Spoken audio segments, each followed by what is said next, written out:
Voilà, tu te sens bien? Ouais, Ça toujours. marche. Salut tout le monde, c'est le Dark Admin de la page Dragon Ball Team. On se retrouve aujourd'hui pour la vidéo de présentation de la poule X. Et pour m'accompagner dans cette présentation, je suis avec Shibidams, le fameux auteur de Yardrat et de My Destiny. Comment vas-tu? Bah, toujours bien, ça Toujours va, ça bien? va. Ça va depuis tout à l'heure? Ouais. Tout à l'heure, on en était resté à parler tous les deux des Cardass que tu crées. Et tu m'expliquais hors vidéo que à l'origine tu fais un grand dessin, c'est bien ça? Ouais, je travaille toujours en grand format. En Ouais, fait, avant, je travaillais sur des petits formats. J'essayais de pas dépasser 1500 dpi, enfin 1500 pixels de large, d'accord. parce que voilà, c'était peut-être plus simple pour moi de dessiner. Et je me suis rendu compte que des fois, quand je suis sur des salons ou quoi que ce soit, les gens Hmm, souhaitent des posters. d'accord. Sauf que pour avoir des posters, ben, il faut avoir des dessins en grande définition pour avoir une Hmm, qualité optimale. Et donc, ben, j'ai décidé de travailler dans des formats beaucoup plus grands, donc format A4, A3, pour vraiment avoir un rendu classe, quoi. d'accord, c'est génial tout ça. Et si je me trompe pas également, ça t'arrive également de donner des cours aux plus jeunes. Ça m'arrivait, Ça plus t'est maintenant. arrivé. Oui, parce que en fait, avant, j'étais auto-entrepreneur et donc j'avais un siret et tout ça. Mhm, Donc, c'était un statut qui me permettait d'intervenir dans les collectivités sans souci, où je pouvais facturer mes services. Mais aujourd'hui, comme j'ai plus de sirette, ça serait un peu considéré comme du travail au noir, et donc d'accord, oui, ça peut être risqué. voilà. Ça marche. Et là, je vais montrer sur la vidéo, ce n'est pas une de tes cartes, mais je vais montrer à quoi ça ressemble. Pour tout le monde, une Cardass, voilà, c'est ça. Ça sortait essentiellement dans les années 90 en France, et c'est en train de revenir petit à petit avec la popularité naissante et grandissante même de Dragon Ball Super, et le fait que Dragon Ball, même au bout de 30 ans, soit toujours aussi populaire finalement. C'est devenu culte en fait. C'est un peu comme la petite maison à la prairie. Enfin, la comparaison est un peu abusée, mais je veux dire, je pense que même dans 30 ans, on pourra encore diffuser du Dragon Ball et ça sera pas démodé et les gens seront toujours nostalgiques parce que voilà, on aura été baigné dedans et puis que nous, on pourra parler à nos enfants et nos enfants ils Et pourront transmettre à leurs petits enfants. exactement. C'est culte. Et même la génération actuelle, pour parler d'un autre manga, tu prends l'exemple de One Piece qui a commencé en 1999. On est maintenant en 2016, donc ça fait 17 ans que la série a commencé. Je l'ai commencé cette série, j'avais moins de 20 ans. D'après l'auteur, on en est à 60% du manga, ce qui fait qu'à mes 40 balais, elle sera toujours pas finie. Et Dragon Ball, vu que c'est Dragon Ball et One Piece sont les deux grands frères, enfin son frère on peut dire, on retrouve souvent des crossovers entre ces deux séries, donc ouais, même Dragon Ball, on n'a pas fini d'en entendre parler encore pendant au moins 20 ans, je pense. Et tant Oh bah. mieux! Tant mieux, ben ouais, tant mieux pour nous. Sauf s'ils font de la merde. Bon là, Tant qu'ils nous font pas un Dragon Ball Evolution 2, oui. je pense que au fin fond des chiottes, on aura du mal à trouver pire quand même. Franchement, quand je pense qu'à la fin de ce film, on avait, si je me trompe pas, Jem Masters, l'auteur qui faisait Spike dans Buffy, il n'était en Piccolo dans le film, il n'était pas mort à la fin du film, donc ça entrouvait la porte pour un 2. Ils ont bien fait de pas le faire. Merci. Bon, honnêtement, enfin, Dragon Ball Evolution, enfin, je vais pas dire que j'aime bien. Pour moi, c'est un film d'action, mais ça Ouais, a absolument rien à voir avec Dragon Ball. tu En, m'étonnes. en tant que film d'action, il est pas mal. C'est Il y vrai. a des bonnes scènes de combat, il y a de l'humour, etc. Les effets spéciaux, bon, ils sont à peu près bien, mais pour moi, c'est pas du Dragon Ball. En fait, c'est un peu une contrefaçon américaine, on va dire. Tu m'étonnes. Eh, ça l'était pas pourtant. Et bah pour en venir à la poule X, là je viens de m'apercevoir à tous qu'habituellement je faisais en sorte que les personnages s'affichent les uns après les autres, et là j'ai oublié de le faire. Depuis le début de la vidéo, vous pouvez voir les 5 persos. Mais on va quand même dire quelques mots dessus. On avait C19 dans cette poule. Et Bah, qui... Ouais. c'est un cyborg que je qualifierais de merdique. Oh non, autant il ressemble à un des dictateurs coréens, Oui, hein, tout à fait. C'est le que- Kim Jong-un. C'est vrai qu'il a la même tronche que lui. Voilà. Et bon, en fait, je l'aime pas trop ce cyborg parce que un, bon, déjà, il a aucune allure, et deux, parce que ben, en fait, c'est à cause de lui qu'on se rend compte que Son Goku est malade. Et j'aimais pas voir Son Goku malade déjà quand j'étais petit parce que c'était mon héros. Et donc voilà. Et je suis bien content que Vegeta lui ait éclaté la gueule, quoi. Tu m'étonnes. Deuxième combattant, nous avions Mamie Voyante, alias Mamie Baba, ou Mamie Volante, comme disait Sangoku petit. Alors, quel est l'intérêt de ce personnage? Moi, je Ah, me le demande. voilà, attends, elle a quand même deux intérêts. Bon, le premier intérêt, qui n'est pas vraiment un intérêt, c'est que c'est la sœur de Tortue Géniale. Et son deuxième intérêt, quand même, c'est qu'elle peut permettre à un mort de revenir sur Terre pendant une durée de 24 heures. Ouais. Et Mais d'ailleurs, grâce à ça, on a pu voir le grand-père de Sangoku, le fameux tout premier Sangohan, et Goku également revenir pour le championnat durant l'arc-bout. oui, ça c'est vrai que c'est un, enfin voilà, c'est une facette de cet arc en fait qui était intéressant. Mais après, voilà, je trouve que ce personnage, on le voit pas beaucoup. On le Ouais. voit, bon, on le voit dans Dragon Ball, voilà, dans Dragon Ball Z, on le voit quand elle permet à Goku de revenir sur Terre. Mais je me suis toujours posé la question de savoir si ce personnage avait, comme Tortue Géniale, la capacité d'être immortel. Ouais, elle est vieille, hein. Ben ouais, elle est vieille, bah Tortue Géniale aussi, mais enfin voilà, elle a jamais été mise en danger, donc on sait pas en fait si elle peut crever ou pas. D'ailleurs, je me rappellerai tout le temps de son mini tournoi où Sangoku avait besoin de savoir l'emplacement d'une Dragon Ball. Dans son tournoi, tu as Yamcha qui affronte un homme invisible, ou d'ailleurs c'est Tortue Géniale qui l'aide indirectement en pissant du sang par le nez en voyant les seins de Bulma. Et dans ce même tournoi, il y avait également Yamcha qui essayait de repérer la position de l'homme invisible à son bruit, et Mamie Voyante commençait à chanter. Il y avait des bons trucs quand même, il n'a pas été exploité ce personnage. Ouais, bon c'est, je pense que là dans cette, ouais, enfin la période de Sangoku petit en fait, je pense que c'est pour Akira Toriyama c'était c'était son moment préféré parce qu'en fait, il pouvait se permettre tous les gags. On retrouve des gags d'ailleurs qui étaient exploités auparavant dans les histoires courtes d'Akira Toriyama. Et on voit qu'il reprend et s'améliorer et ça fait toujours marrer quoi. C'est clair. Et même en étant adulte, ben c'est de l'humour pipi caca quoi, mais ça fait rigoler quoi et ça C'est fait du clair. bien. Troisième combattant, nous avions Oob. Alors, ce personnage-là, le digne successeur de Son Goku, hein, puisque apparemment, Normalement. ouais, puisque ses fils, hein, ils sont incapables de se prendre en main, hein, Goten qui préfère draguer, Gohan qui se préfère se consacrer à ses études. Ouais. Je trouve qu'ils ont niqué leur potentiel comme ça, et donc il fallait bien un personnage pour relever tout ça. Ouais, bon, ou bon, malheureusement, on le verra jamais dans Dragon Ball Z à l'action, on le verra que dans Dragon Ball GT. Hmm. Même si Dragon Ball GT est décrié par les fans, moi je trouve que c'était un bon personnage et on aurait pu faire mieux avec lui en imaginant qu'il redevienne pas méchant mais que son côté Majin Buu ressorte et c'est ce qui est exploité par exemple dans divers doujinshi et voilà. Dans notamment Dragon Ball After Future de Yu Ginji, si je me trompe pas, où on voit le côté Majin Oob, on peut dire. Oui, et dans Dragon Ball Absalon, C'est vrai? le fan made aussi dans l'épisode 4. Ouais. En fait, il y a un Majin enfin un descendant des Majin qui arrive sur Terre avec Absalon et ses copains là. Hmm. Et en affrontant Oob, il se rend compte en fait qu'il y a quelque chose de familier dans sa façon de se battre, peut-être dans son aura.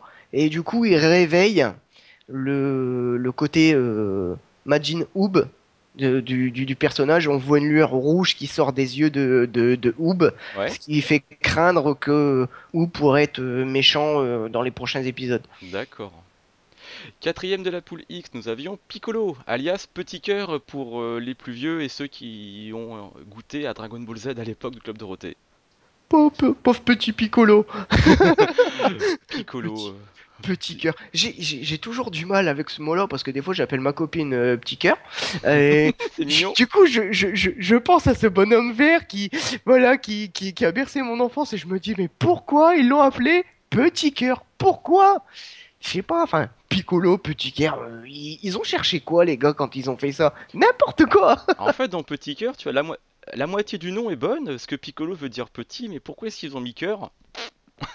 Je sais pas, Colo, cœur, ils se sont dit, ouais, bon, peut-être euh, euh, Colo, c'était peut-être cœur en japonais ou quoi que ce soit. Enfin, je sais pas, enfin, Ils ont vraiment cramé la moquette. c'est clair.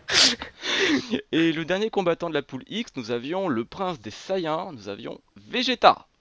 Ouais, le meilleur, the best. Vegeta! Final Flash! Pour moi, c'est le personnage emblématique de Dragon Ball. Son Goku, ça a beau être le héros.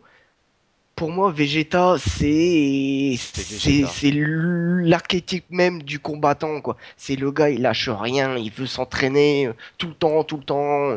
Sa puissance, il l'a acquis à force d'entraînement dur, très dur, à la défaut de Son Goku qui fait que des voyages dans l'au-delà et qui bénéficie des power-ups dus à ses entraînements là-haut. Je trouve que Vegeta a vachement plus de mérite. Et là, en plus, en acceptant de devenir le serviteur de Babidi, on voit que le gars, il en veut, quoi, il lâche rien. Et ça donne un combat qui est épique, personnellement, qui est pour moi le meilleur combat de DBZ, tout compris. C'est clair. Pour moi, Vegeta, c'est mon personnage de tout l'univers Dragon Ball préféré. Et c'est vraiment le personnage qui est passé par toutes les facettes d'un humain. Il est arrivé sur Terre avec. Il était encore à l'époque jeune, avec son mentor, plus ou moins. Mentor n'a pas. Le jeune fougueux pour qui la conquête était le plus important, qui n'avait aucun respect pour personne, qui apprend justement par la défaite contre Freezer à avoir un petit peu d'humilité, de pouvoir apprendre à compter sur les autres petit à petit avec l'arc Cell où il se découvre une famille, il se découvre Bulma, il découvre la vraie vie. Le combat où tu as toujours besoin de te surpasser, où même ta fierté te permet de te mettre tellement en avant que des fois elle te rend complètement aveugle sur ton objectif final. Et ensuite, on voit ce personnage dans l'arc-bout se sacrifier pour protéger ceux qu'il aime et revenir par la suite encore plus fort. Et même quelque chose d'impensable, peut-être 200 épisodes avant, dire de son principal adversaire ou meilleur ami, tu es le numéro un, tu es le plus fort. Et voir finalement ce personnage maintenant dans Dragon Ball S, toujours aller de l'avant, on voit le vrai Prince Saiyan, on voit le véritable génie du combat. D'ailleurs, dans les théories de pourquoi il a réussi à devenir un Super Saiyajin Blue, c'est que justement son, comment dire, son côté génie du combat lui a permis de sentir l'aura divine et de ne pas avoir besoin forcément de la cérémonie du God pour pouvoir le devenir. Et franchement, Vegeta pour moi c'est le numéro un et j'espère qu'on le reverra dans l'arc Mirai Trunks actuellement contre Black. J'ai pas envie de le laisser transpercer par Black et sur une défaite lamentable. J'aime vraiment Vegeta. Ouais, c'est un personnage charismatique dans tous les points.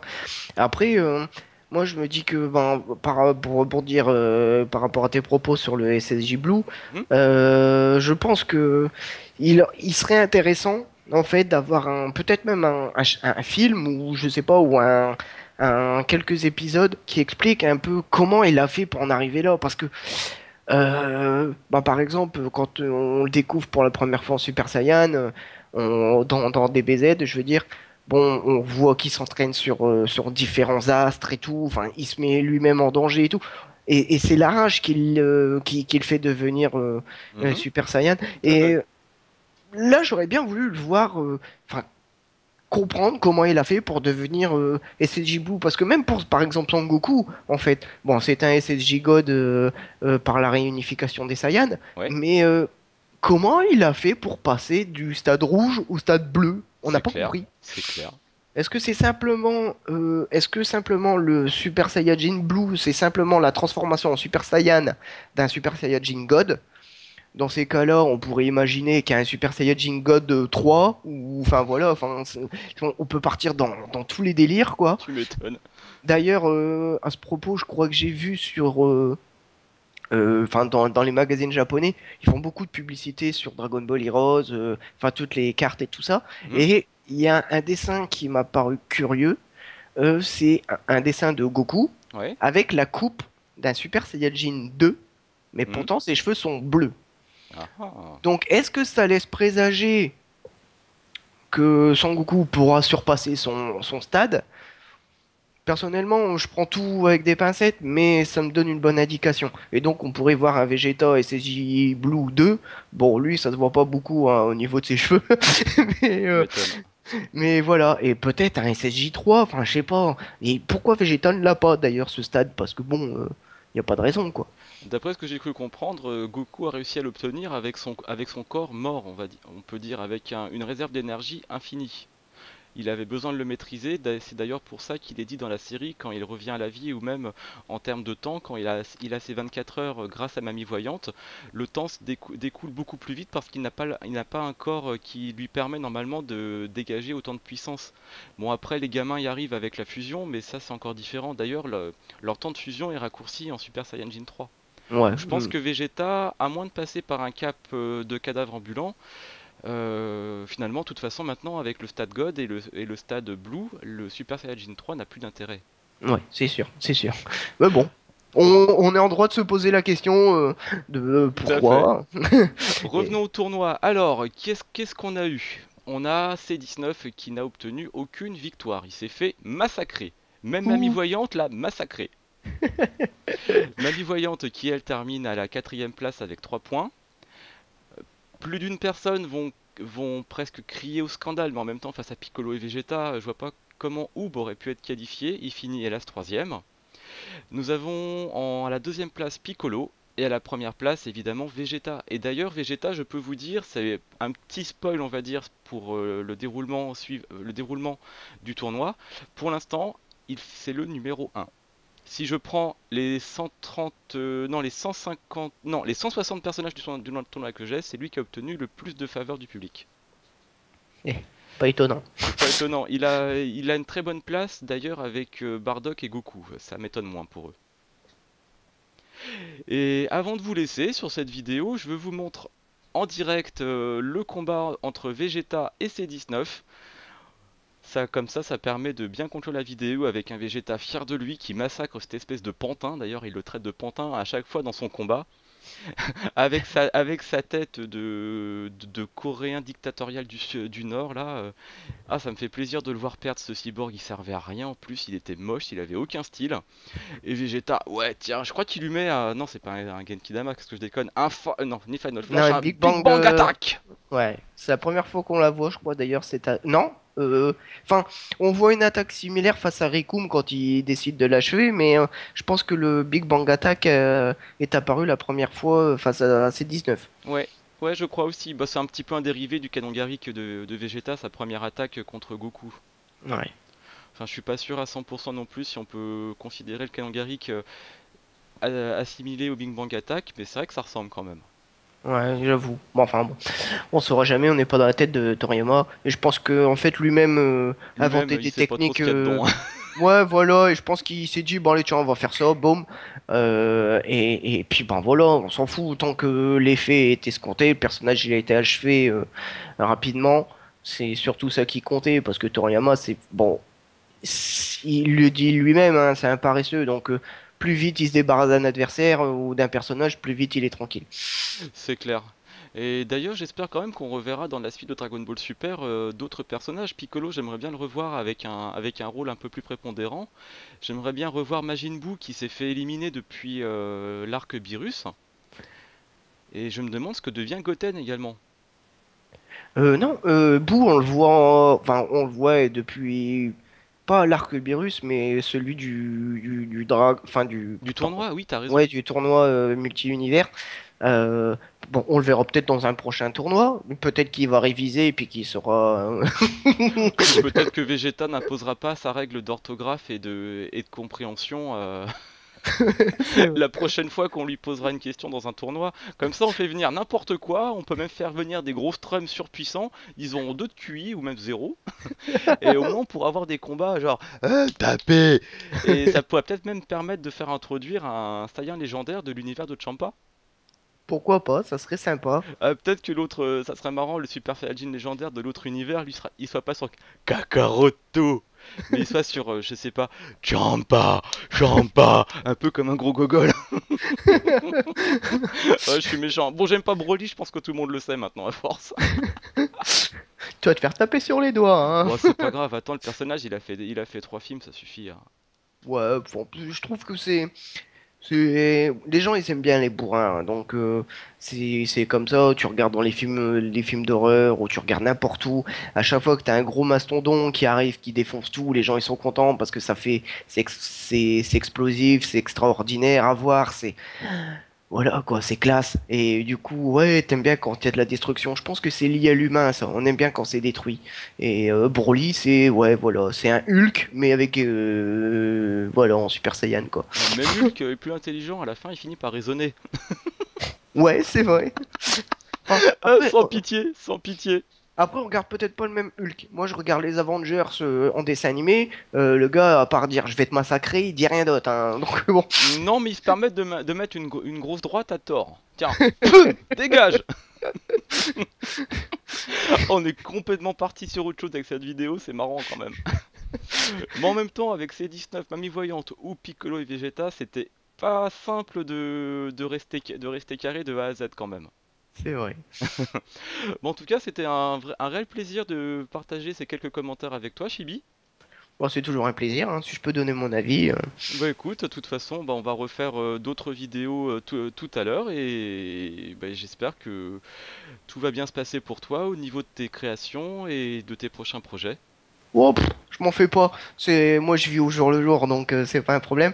Je souhaite surtout, c'est que votre page continue de d'adhérer avec plusieurs membres et tout, et que la communauté Dragon Ball continue de vivre et qu'on transmette les valeurs de Dragon Ball à nos enfants, à nos petits-enfants, et que Dragon Ball vive pour l'éternité. Comme on dit, Dragon Ball Forever. Yes. Et de toute façon, sur la page, là, le tournoi va encore durer facilement un mois avec les phases finales. Et ensuite, la page va prendre une autre tournure. On va toujours publier des dessins, mais on va également faire plus de vidéos, notamment de rétro gaming et de sessions de live avec des questions-réponses et certainement du jeu genre Xenoverse qui sort très bientôt, si je me trompe pas, le 28 octobre. Je pourrais même pas y jouer. Ah ouais? Ah merde. Ben oui, parce que personnellement, j'ai pas envie de racheter une console pour pouvoir jouer à ce jeu-là. Donc ça m'embête. Et je comprends pas d'ailleurs la logique des producteurs d'avoir fait un Xenoverse 1 sur toutes les consoles Hmm. et pas avoir fait la même chose pour le 2. Je comprends. C'est pas logique. Si tu fais le 1 pour toutes les consoles, tu fais le 2 pour toutes les consoles. Même si il faudrait, je sais pas, un développement différent ou je sais pas. Mais voilà, pour mettre la pleine puissance pour les nouvelles consoles, il n'y a pas de problème, ça je l'entends bien. Mais pour les anciens joueurs, ben voilà, on est obligé de passer à la caisse. Moi, j'ai pas envie de débourser 400 euros plus 70 euros pour un jeu. Ouais, Non. t'as pas tort. Enfin voilà. Bah sur ce les gens, n'hésitez pas à partager cette vidéo, allez visiter le travail de Shibidam Z, Shibidams, excuse-moi, sur ta page Facebook ou sur ton site. Quant à nous, on se retrouve pour une prochaine vidéo très rapidement et à très vite. Salut! Ciao!